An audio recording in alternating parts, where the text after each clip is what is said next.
the national level hunter Song Soho. And finally, nagkita na rin ang dalawa. At mukhang hindi na makapaghintay itong si Wang Dongsu mga lods na ipaghigante ang kanyang kapatid. At sa pagkakataong ito ay dito masusubukan kung ano ang kayang gawin ng mga higher-ups ng Hunter Association para tulungan si Soho upang maging national level hunter. Kaya huwag na nating patagalin pa. Let's go! And please like and subscribe sa ating YouTube channel mga lods at mag-follow sa ating Facebook page. Salamat!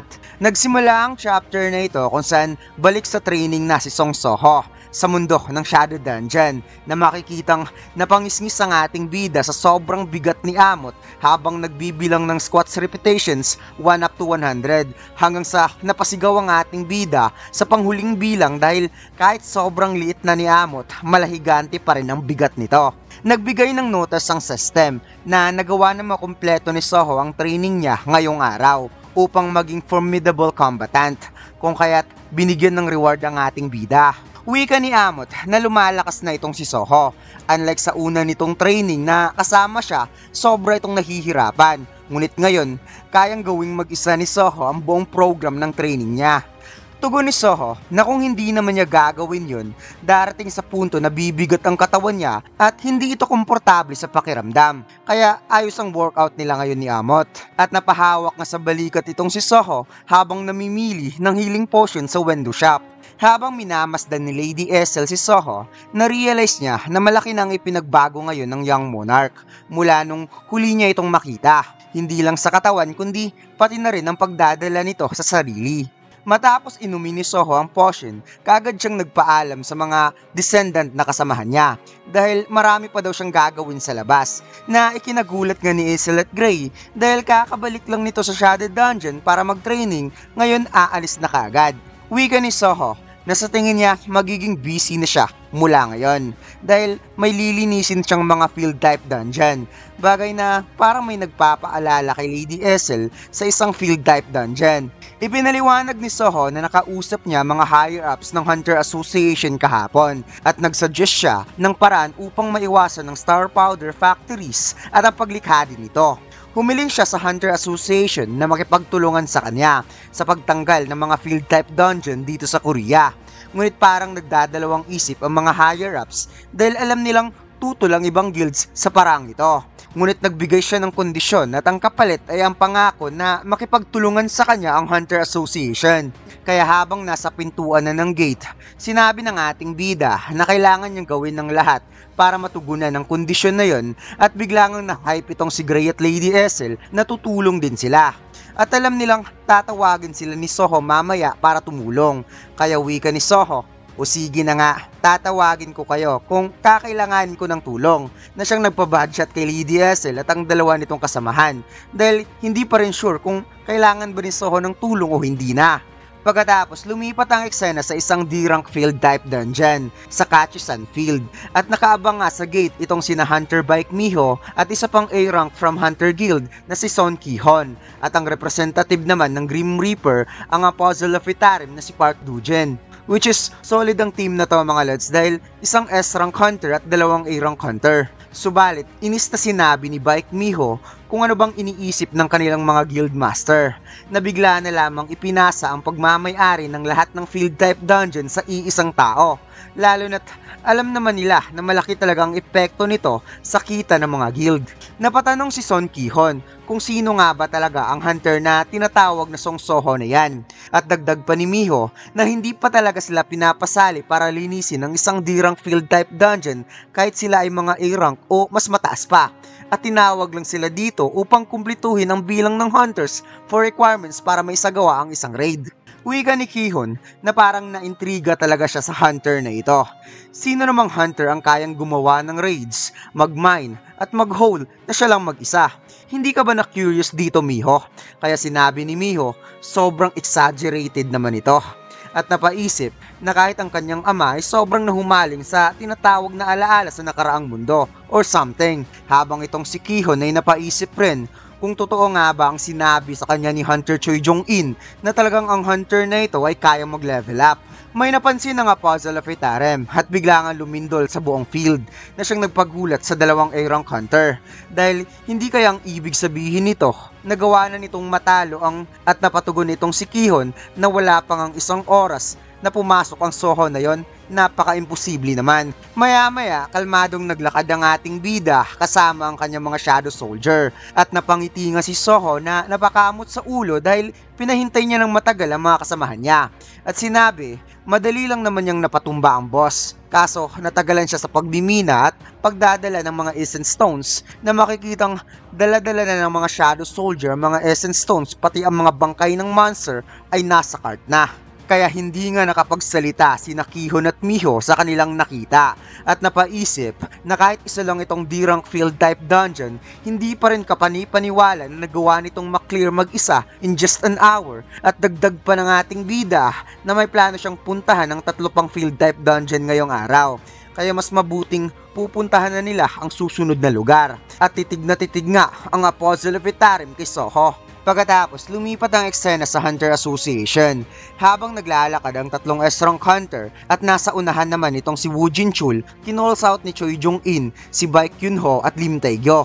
Kung tama ba na ipinagkatiwala nila ang lahat sa iisang tao ang field type dungeon na pagmamay-ari ng guild nila dahil isa yung walang katapusang essence stones at mga minerals na galing sa Magic Beast. Hinawakan ni Baek Kyun-ho ang balikat ni Choi Jong-in at sinabi na si Choi Jong-in talaga ang buhay na anyo ng kasakiman dahil ang mundong ito ay sisirain lang naman ng Itarem kaya mawawalan ng value ang mga field type dungeon at kahit pera ay mawawalan rin ng halaga. Napatingin si Choi Jong-in kay Lim Tae-gyo at sinabi, well, gayon pa man, nakakagulat lang talaga. Dahil sino ang mag-aakala ng taong pinaka-enthusiastic at nire-rekomenda upang ipagkatiwala mga field type dungeon ay siya pala ang nasa likod ng lahat at naging master pa ng mga guilds. At sa tingin niya, nakaramdam din ng kaunting awa itong si Lim Tae-gyo para kay Lee Min-sung, hindi ba? Wika ni Lim Tae-gyo na base sa sinabi ni Soho na tuklasan ng mga pabrika ng star powder sa mga field type dungeon at gagawin niya ang lahat para puksain ang mga stimulant na nag-iwan kay Lee Min-sung sa ganoong kalagayan. Biglang sinabi ni Choi Jong-in na what if ang mga outer worlds na sinasabi ni Soho na invaders ay kapareho lang ng uri at lakas ng pagkahalimaw sa mga monarch. May magagawa pa ba sila laban dito? Natahimik si Baek Kyun-ho nang naalala ang napaka-overwhelming na lakas ng Beast Monarch na kahit ang pagtitig man lang sa mata ay hindi man lang niya magawa sa sobrang lakas ng kapangyarihan nito. Biglang nagsalita si Chairman Woo Jinchul, mukhang masyado kayong nag-aalala. Hindi naman kayo ganyan dati na ikinagulat ng 3. Hindi nyo ba naisip na ito ay isang bagay na hindi talaga nila maiiwasan kahit na gugustuhin pa nila? Kaya si Soho ang gagawa nito para sa kanila. Lumipat ang eksena sa meeting nila kahapon kung saan napaisip si Jinchul na ang pagtigil sa pagmamay-ari ng mga guilds ng field type dungeons ay siguradong maraming tututol dito mula sa mga guild. Sinabi ni Choi Jong-in kay Soho na wala kahit kaunting possibility na ang katulad ni Miho at Dujin na walang alaala sa nakaraang mundo ay maniniwala na mangyayari ang invasion ng taga-outer space sa kanilang mundo at hindi magiging madali na kumbinsihin ang katulad nila. Biglang nagsalita ang chairman na may paraan na sumagis sa kanyang isipan, ang pagiging national level hunter. Thomas Andre from USA, Liu Zigang of China, Siddharth Bakan of India, sila ang mga outliers na ang sariling lakas bilang hunter ay kayang tapatan ang katumbas ng isang bansa at maraming mga hunter na naaakit sa kanilang kapangyarihan.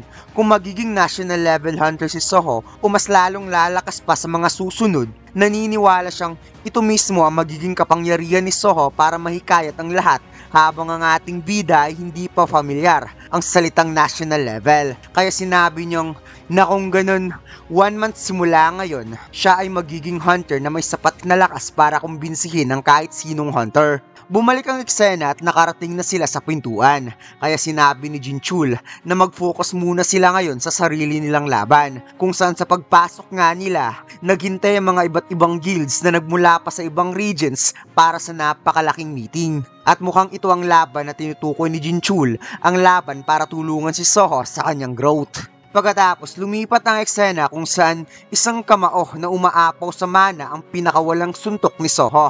Wasak bawat monster ang masasagupan ni Soho kahit gaano pa ito kalaki at kadami. At kahit wala ang tulong ng kanyang mga kasamahan na descendant, ay kayang-kaya niyang i-clear na mag-isa ang isang field type dungeon na makikitang nagpakawala ng napakaraming slashes ang ating bida at niligo niya pa ng napakaraming sibat ang buong katawan ng isang gigantic serpent.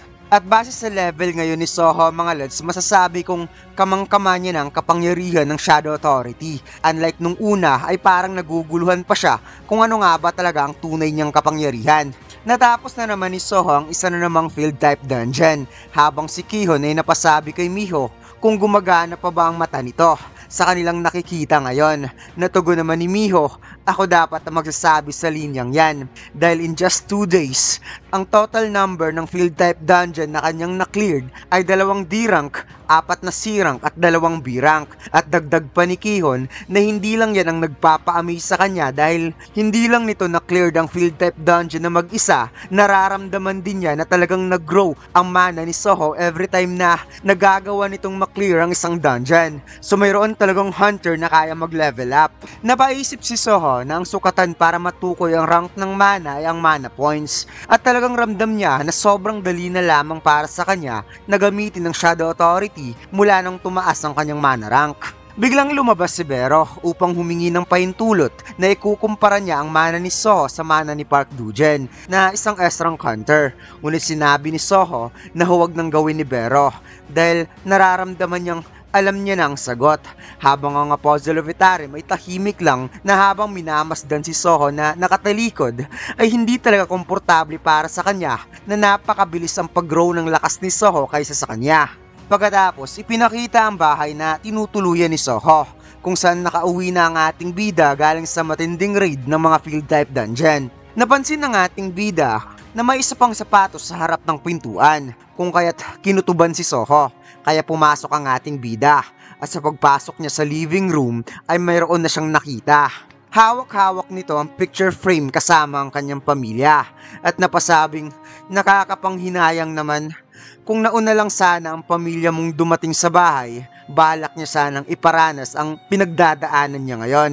Umapaw ang napakatinding mana habang ito ay nakaupo sa sofa at napasabing, finally, nandito ka na rin, Song Soho, na makikitang ito pala ay si Wang Dongsu na abot sa tainga ang ngiti nang nakita si Soho habang pasimpleng itinapon ng picture frame na hawak niya. At alam naman natin kung ano ang pakay dito ni Wang Dongsu mga lods, ang ipaghigante ang kapatid niya. Kaso sayang nga lang dahil sa tingin ko, isa ng S-rank level si Soho sa pagkakataong ito at magiging madugo talaga ang labang ito. Well, isa sa pinakahihintay ko dito mga lads ay ang i-show up ang tunay na lakas ni Wang Dongsu na hindi ipinakita sa solo leveling dahil nagmimistulang clown siya doon kahit isa siyang S-rank hunter dahil sobrang layo na ng lakas ni Jinwoo compare sa kanya. Kasi kung natatandaan natin mga lods, sa unang laban ni Choi Jong-in, show up kaagad ang napaka-OP na flame arrow na hindi mo akalaing may ganitong kapangyarihan pala si Choi Jong-in.